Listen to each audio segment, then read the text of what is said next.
Welcome to the What to Read Next podcast. In this podcast, your host, Lori Amin, will interview published authors to chat about their work, journey to getting published, and their book recommendations. If you share a passion for books and always looking for your next read, then join us. Hi, Kim. Welcome to What to Read Next podcast. Thank you so much for having me. I'm delighted to be here. So happy to have you here. So tell us a little bit about yourself. Well, let's see. I have been writing for about 10 years now, I guess.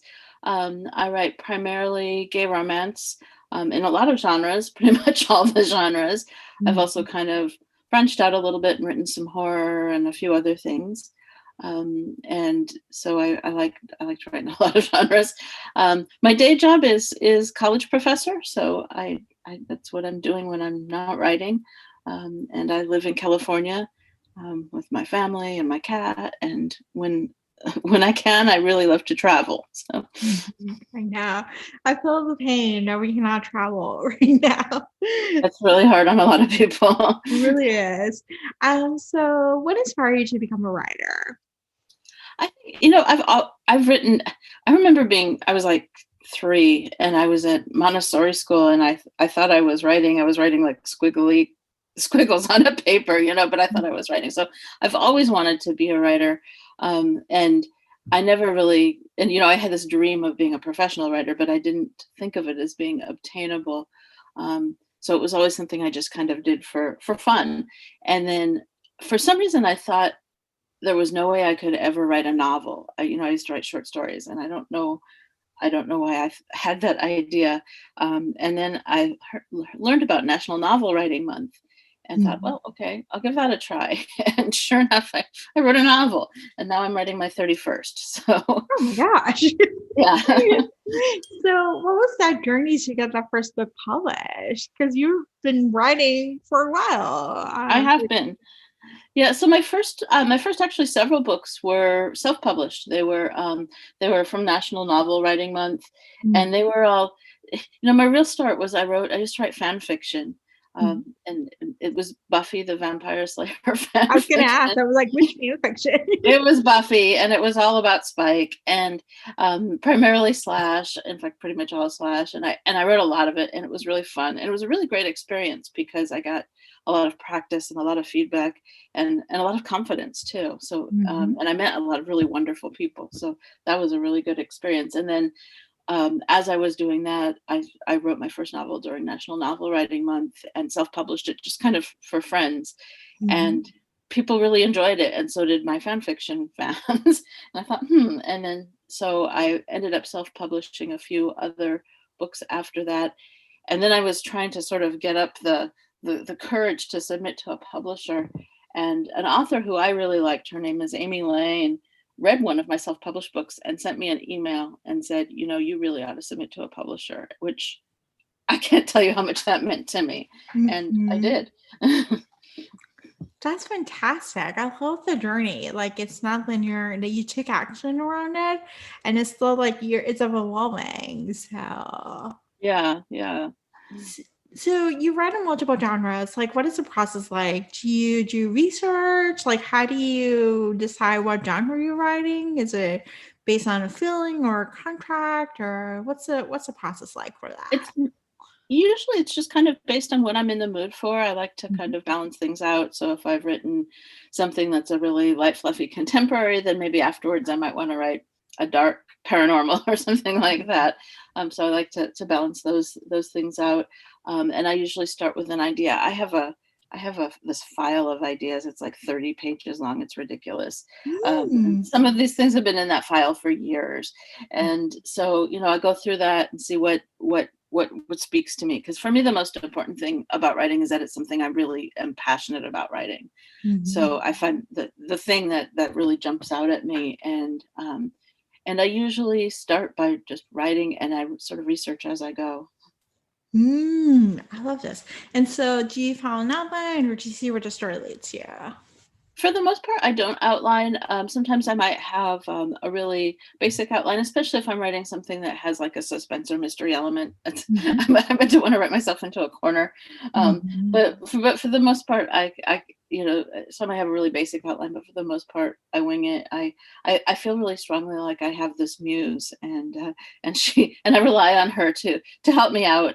I wrote one book, it's a ghost story, and I kill off one character twice and still manage a happy ending with him. And I didn't know how I was going to do that until about 3/4 of the way through the book. So I trust my muse to help me out that way. And as I get to know the characters as I'm writing, that really is what leads the story.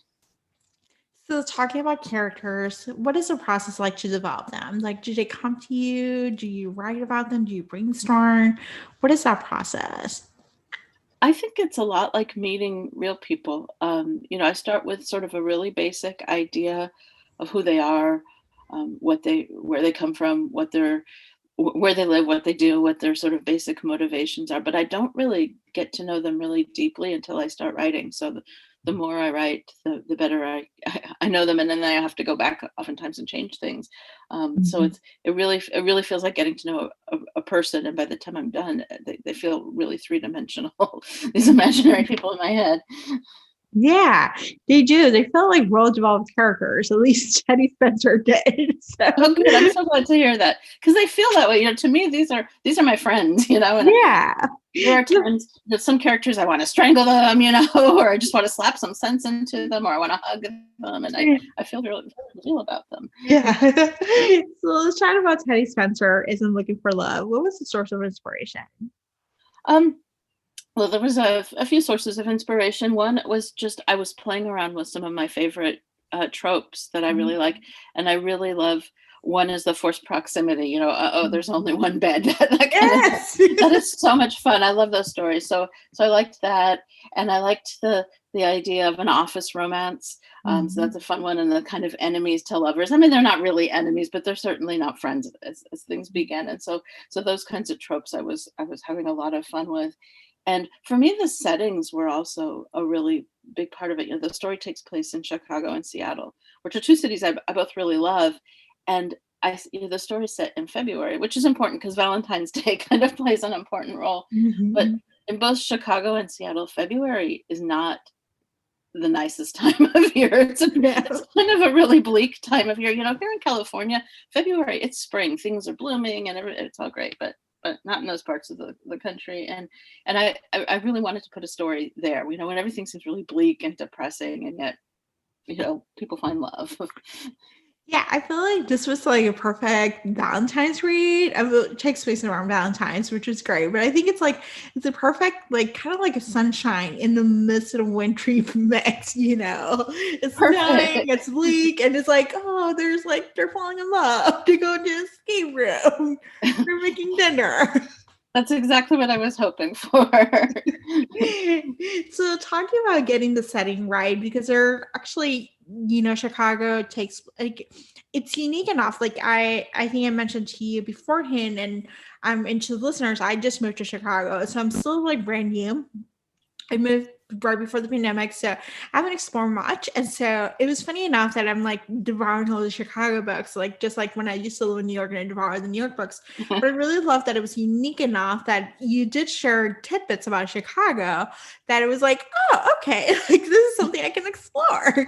So what was the process like, forget the Chicago part, right? And then the Seattle too. Well, like I said, I travel a lot, so that helps. I was born in the suburbs of Chicago and lived there till I was about 9, and then we moved to Portland, Oregon. So, I know both cities, but not like super well. So but I've visited both of them several times, and I really love them both. I think they both have their own really unique kinds of quirks. So what some of the experiences I read about are things that I've done in those cities, or people I know have done, and that I think are particularly charming, really, about both cities, but aren't necessarily always the exact same things. Like if you have this tourist agenda, you're not going to necessarily do all of those things, but those are the kinds of things I enjoy. Yeah, I felt like Teddy was my local guy. Like, and he doesn't interject to a tourist who was like trying to figure out what to do. And I was like, oh my gosh, I need to hang out with Teddy. And so he can tell me where the thrift stores are and where the cool stuff is, where the locals hang out, I feel that way. I mean, I get so passionate about cities that I love that I probably bore everyone with unwanted tourist advice, but especially like those kind of things that are maybe a little off the beaten track, and yeah. I think when I'm traveling, those are the kinds of tips that make, or even when I'm living in a place, those are the tips that are most important to me, because when somebody tells me, oh, you really need to go see this because I love it, that's what I want to hear about. Yeah, and so they had to go through, we have an eccentric billionaire who puts them through the ringer with a couple tasks. And so what was the process like to coming up with the different tasks that they needed to do? Oh, that was so much fun. I had to think about, tasks that were doable, that would test these particular qualities this eccentric woman wants to test, and yet would be, be doable and sort of fun. And so I researched different things. One of them is an escape room, and I've been to an escape room, and it was so much fun. And I thought, what a great way to kind of find out something about people, you put them in this sort of pressure situation, but I mean, nobody's going to die, it's not for real, but you can really find out something about people's skills and maybe their limitations plus if you've got two couples two guys who at that point have this, the sexual tension, it puts them in close proximity together again. So. Yeah, I love the escape room. Like, I'm living for those. Like, I think I read about a couple books this year. They have the escape room feature, and I think it's like such a great place for the characters to hang out and to be in a stressful situation and to figure out, like, do we like each other? The sexual tension is added on to it. Right. Like it just adds like a heightened level of awareness that they're together or they're not together and they should be together.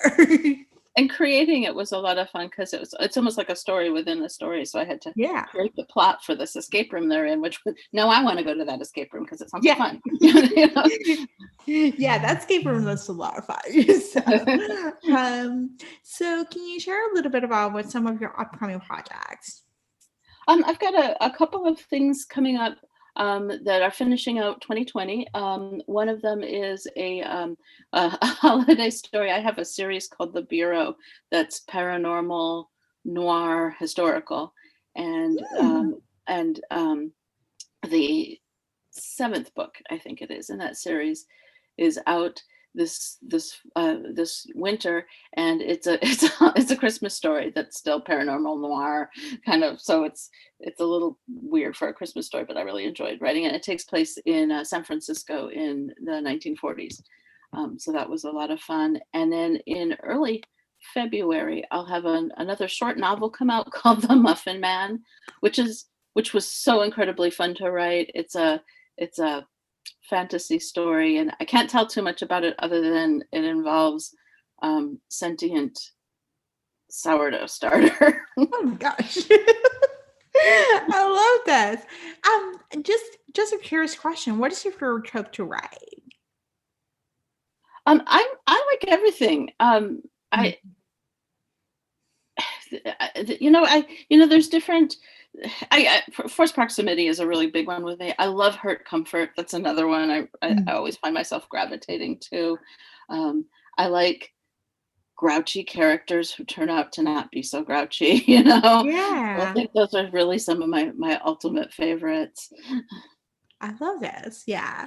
I gotta love a grouchy character. And then usually you're just something gooey in the inside. Yeah, I love peeling away those layers. Yeah. So, all right. So now let's go to a round of book recommendations. This is an opportunity to share with the audience what they should read next. What is your favorite genre? My favorite, I love all genres, honestly. Okay. But if I had to pick only one, it would probably be fantasy. Okay. I find myself gravitating toward that probably a lot. But honestly, I think I've written in all the genres. I love them all. I love this. And so what has been a book you read this past year that you love? One book I read this year that I really loved was called The Raven and the Reindeer. It's by T. Kingfisher, and it's a retelling of the Snow Queen story. And it is really lovely. I mean, it's just The writing is lovely. The imagery is lovely. And I couldn't put it down. I love this. Tell us where we can find you online. So I'm all over the place. I'm basically K Fielding Writes everywhere. So I'm K Fielding Writes on Facebook. I've got a group and a page. I'm still not sure exactly what the difference between those things are, but I have both. I'm K Fielding Writes on Twitter, and I'm also K Fielding Writes on Instagram. I love this. Thank you, Kim, for being on the show. Thank you so much for asking me. I'm delighted. If you enjoyed this podcast, feel free to share with friends, subscribe, rate, and review the show. This is the easiest way to support this podcast. Once you connect with fellow romance readers and make new friends, get weekly book recommendations, attend monthly meetups, then join our Patreon community. You can join at whattoreadnextblog.com/Patreon. Romance lovers, check out Queen Bee Reads Etsy shop for cute and comfortable bookish apparel. The shop also features social justice apparel and fun items from some of your favorite TV shows like The Schitt's Creek and The Office. Use code WhatToRead10 to save. Visit whattoreadnextblog.com/QueenBeeReads. What to Read Next podcast is part of the Frolic Podcast Network. Discover new podcasts to love on frolic.media/podcast. Thank you so much for listening and have a great day.